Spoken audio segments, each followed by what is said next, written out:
The experience economy is a fast-growing sector. More and more consumers say what matters most to them is the experience they have with brands.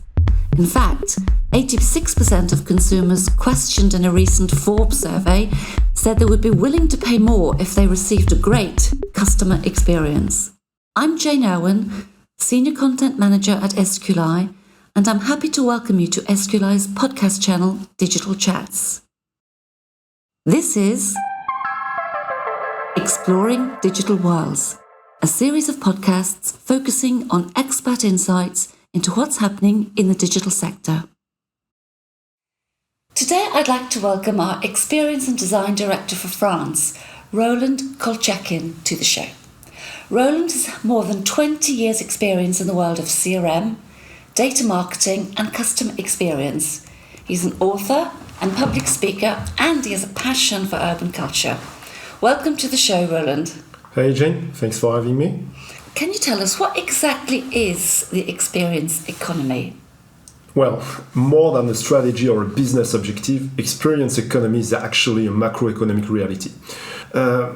This new macroeconomic reality is expected to generate more than $8,800 billion by 2028, according to a recent research made by Euromonitor International.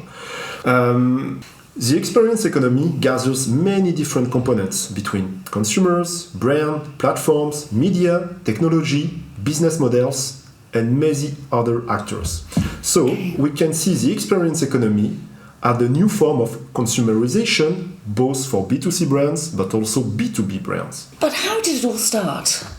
You can find the first book written about this topic in 1999. This book was written by Joseph Pine, and the title was quite clear, as it was the experience economy. Just to say that even in 1999, this book identified and defined all the key principles of the experience economy through dematerialization, consumerization, servitization, and the need for consumers to buy and live holistic and meaningful experiences rather pure transactional interactions. And when you say servitization, Roland, what is that exactly?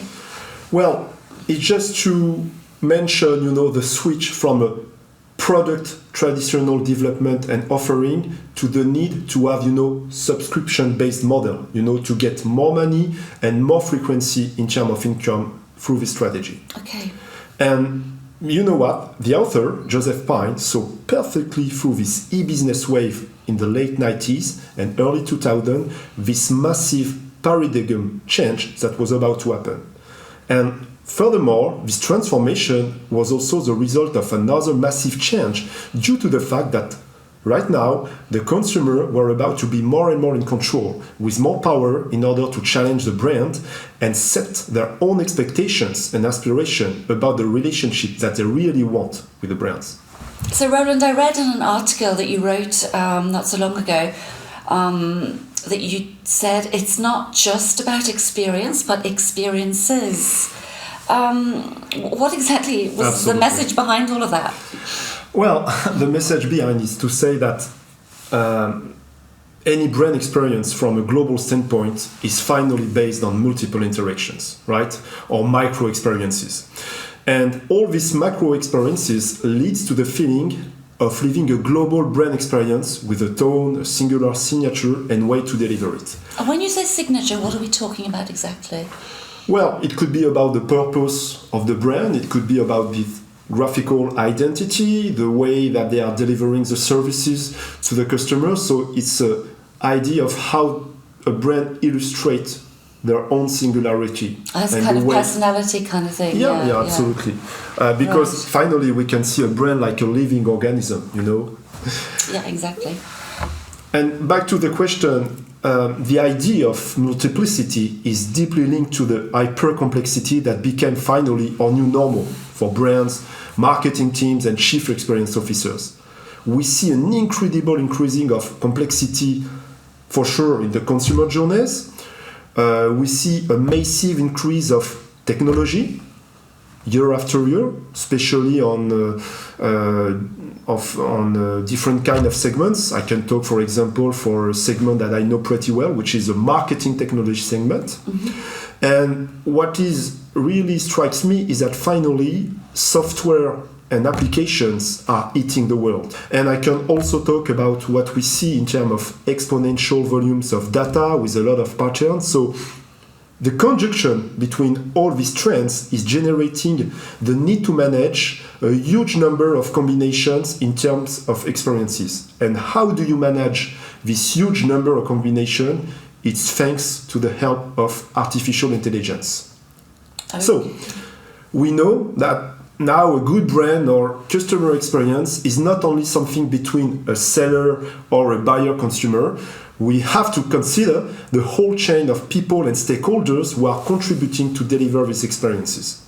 To my eyes, this is why any good CX strategy has to deeply integrate both the quality of the employee experience, but also the quality of the partner retailer experience when you have to deal, and it's only an example, in a B2B2C model.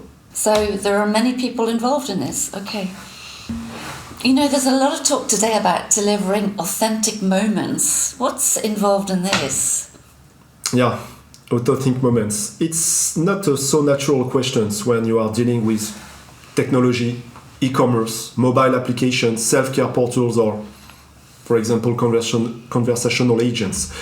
All of these innovations made a lot to improve and help the customer experience. But even if this technology helps consumers to reach a high level of maturity and autonomy and help in other way to the hyper-personalization trend to be delivered at scale in order to be more impactful and more engaging during what we call the micro moment or signals, it's also time now to consider a new purpose for the brand experience, which is to reconnect with authenticity and responsibility. This is what I call finally delivering authentic moments. And you have wonderful brands, for example, like Patagonia, who are really able to connect both this purpose behind the reason to exist for the brand and the way to deliver in a very meaningful way, in a very concrete way, all these authentic moments. And you talk about micro moments or signals, as you say.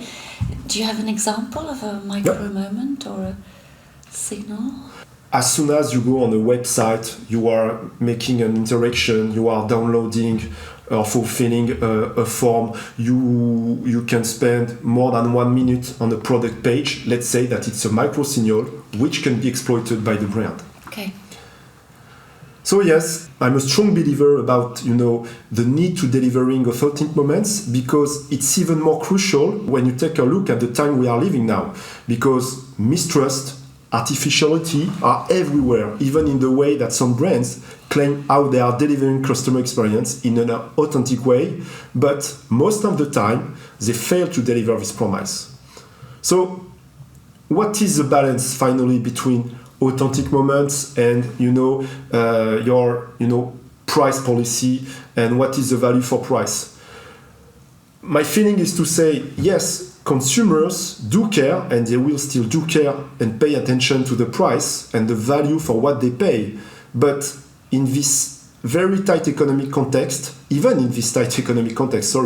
but they are also expecting for more and more sense, authentic moments, and all of that play a big role to deliver the brand experience in a meaningful, sincere, and sustainable way.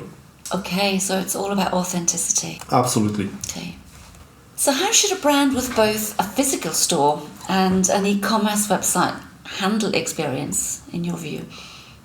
Well, since we started this discussion, I realized that we talked a lot about complexity.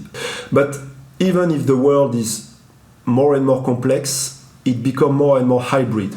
And I was mentioning, this hybrid trend when I was talking about this, convergence that you can find in the CX between physical spaces, digital spaces, and how it brings complexity to deliver, this unified and closed loops customer experience. And you know what? Finally, consumers doesn't really care about which channel is leading the interaction. They are looking first to fulfill a need, solve a problem, leave an emotion in a given moment, whatever it takes. We know that they can start the buyer journey online, go to the shop, check the product, try the product, and then order in line. there is not anymore, one only monolithic pattern. So the goal is really for the brands to master the complementarity between digital and physical and clarifying the role of each channel and each touch point in the journey. And of course, they have to adapt with agility.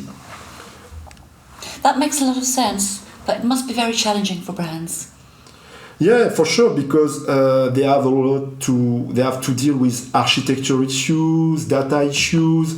They have also to reinvent themselves. You can see, how fast some of them have adopted and deployed the click and collect service. That we see that this kind of service really exploded during the pandemic. But it's only one piece of the story, because right now click and collect is really seen like a very common commodity. The idea now is to see how they can develop new use cases for innovation and rethink the role of the physical store, especially when you don't have the critical size, which is the case, for example, for what we call the digital native vertical brands. A digital native vertical brand, okay. Do we have some examples of those brands? Yes, for example, you have brands like Beard, who are specialized, in the bed. You have. You mean mattresses and yes, that sort of yes, thing? Yeah. Yes, thanks. Yeah, absolutely. Yeah. So, and what is interesting when you see the strategy of digital native vertical brand is that they are not really planning to open a store for selling something, but just to create a new type of physical experience, to present and highlight a product or a service, but that you will buy online. It's just another way to rethink the role of the store or the physical store, in your architecture. So it can help, for example, to make product education, to help for product customization. So yes, there is not only one way to think the way that modern retail can reinvent itself. Just to say and to conclude, to master this kind of strategy, brands have to rely first on a unified omni-commerce architecture, and this is at the heart of the business and what we are dealing with as SQLI, right? And this kind of approach helps to break the well-known silos, that most of the brands are still struggling and dealing with. And by doing this, we are able to unify customer data, offers, transaction, and all the processes in real time. What brands, in your view, are doing experience really well, Roland? Breaking news. To deliver first-class customer experience, you don't necessarily have to be a world company or one of the leading big 5 tech companies. Actually, you can find many confidential brands who are doing very well in terms of customer experience or brand experience, you name it. Especially, like this whole new wave that we are talking about, who are the DNVBs. And you talked about confidential. Can we just... Yeah, more recently I got interested on various brands and more confidential, like Lululemon, Bold Breakfast Club, Sleeping Numbers, USAAA, and all of these brands finally have their own way, to go to the market, to talk to the customers. For example, if we are talking about Ocado is a retailer, but it's also a tech-driven company, with massive capabilities in terms of innovation or execution. But why are they called confidential, Roland? Yes. Why confidential? Because they are finally very recent on the market, and they are in a growth phases. I get it. Okay. So they are not very well known as the leading consumer brands. Yes. Okay, sure. But they are driving and leading by the example, and they have a strong digital DNA. Mm-hmm. They do care about innovation. They are hiring creative and talented people. So yeah. Great. But just to get back, at this technology question, I just wanted to say, and let me be very clear about it, technology cannot create magic by itself. You have to consider the whole equation of the CX and make magic happen through advertising, employee experience, we talked about it earlier, responding well, be able to respond very well in moments of truth, the moment when a Customer, user interacts with a brand and change the impression about this particular brand. Provide usable service, transparency, sustainability, moments of authenticity. We were talking about that. So yeah, finally, the key of the success is to build a great and shared customer-centric culture and be able to spread this culture all across your organization, day after day. I really like what you said. Technology can't create magic all by itself.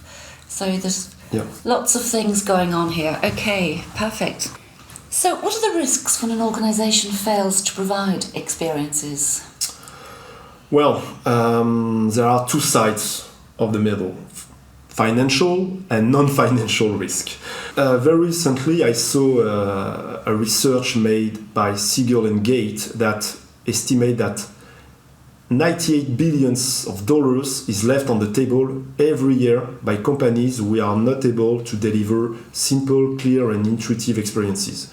So yeah, there are strong impacts on financial and stock market for brands, and all of these losses are for real. So don't forget that.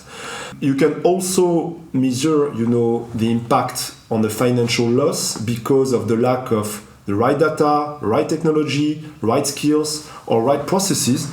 Companies are losing productivities, sales, and are circling around the same issues without solving them. So for sure, there is a financial loss behind that. If we talk about the non-financial risk, you also have to deal with other issues like reputation or brand equity that can impact a lot, the brand perception on the market. So all that to say that it's very, very risky business when you are not investing enough in the customer or brand experience. Yeah, because they've got huge amounts of things they can lose, as you said, financially and non-financially. So Roland, do you think the experience economy is more relevant to the younger generation? Well, I don't want, to be too dogmatic on my answer. Let's try to stay very factual. If I see all the new codes of the experience economy based on entertainment, convenience, influence, the permanent recording, social medias and social status, we know that all of that stuff really matters for the young generation like Gen Zers, right? Because this generation has more expectation than a simple product. And, by the way, sometimes they are the product if it's free.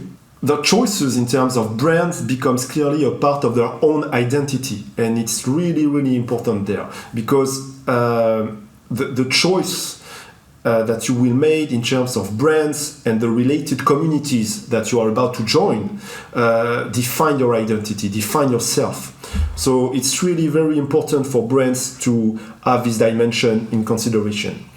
The other dimension is that this generation don't have to deal, with the common issues about digital maturity and their capability to adopt all the digital tools, because they were born and raised with technology all around them since their childhood. It's not anymore a problem. And furthermore, this generation are the innovators. So what is the role of technology in the experience economy? Well, again, since we start this discussion, I really try to have a very well-balanced, view of this topic. So I mentioned that, technology cannot create magic by itself. But let's be honest, in this platform-based economy, technology is a key component. Okay, so and we know that most of the more experiential brands that we can find on the market are also tech-driven companies, or can at least rely on a strong technology stack in order to motorize all the data, all the interaction, and all the process. So yeah, the technology is key in this time of acceleration, and it's also key because we have a strong need for real-time and contextual experiences. Technology is also key to help in the marketing personalization at scale, and it's also needed because it will help your organization to connect your whole value chain, from front application to back office system like ERP or billing system, because you need to see the customer experience as one end-to-end flow. It cannot only rely on the front office application. You have to connect your whole value chain and all the system.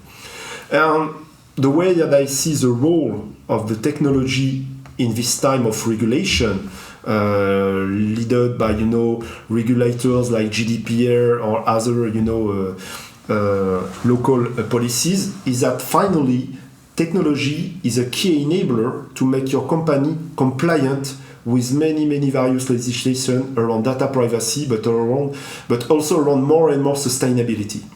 So this is how I see technology in this whole equation. Just to wind up this really interesting interview with you, Roland, today, can you just share your views on what you think the future looks like for the experience economy? You kept the most tricky question for the end. Well, who can tell? As a personal prediction, I would say that experience economy will finally evolve at the crossroads of three major trends. The technology trends with the acceleration of autonomous systems based on artificial intelligence. Secondly, the sustainability trend, because brands cannot ignore anymore the impact of the environment and the way that consumerism should evolve as a social factor. So yes, and how the consumer will need to consume this product and services in the future, in which social context, with which value system behind this, and that will restructure our modern economies. So yes, there are many questions to answer if you want to make a prediction about the future of experience economy. But this is how I see the thing. Great. Well, it's all fascinating stuff, Roland. So how do people find you, Roland? Are you on LinkedIn, Twitter, Instagram? How would we find you to learn more about your expertise? Well, I'd be happy to get in touch with anyone interested and pursue the discussion, so you can find my profile on LinkedIn. So please don't hesitate to connect. It was great to have you on the show. Thank you so much, Jane.